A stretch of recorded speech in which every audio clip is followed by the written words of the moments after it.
Hey guys, welcome back to TechMan. Today, let me show you how to fix tire pressure sensor fault Ford Explorer. Getting a tire pressure sensor fault on your Ford Explorer doesn't always mean something is broken, since incorrect tire pressure is the most common cause. Start by checking all four tires with a pressure gauge and compare the readings to the recommended PSI listed on a sticker inside the driver's door. Inflate low tires and release excess air from overfilled ones, since even a noticeable difference between tires can trigger the warning. Keep in mind that cold weather lowers tire pressure, which can cause the light to come on temporarily. After correcting the pressure, drive above 30 mph for about 10 to 20 minutes because many Ford Explorers automatically relearn the sensor values while driving.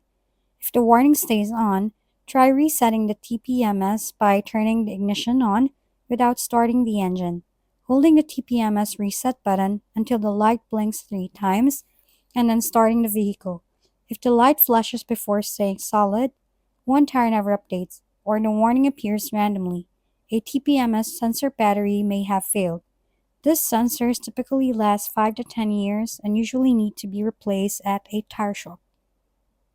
If we've been helpful, kindly give us a thumbs up and don't forget to hit the subscribe and bell button for more contents. For any questions and suggestions, comment down below.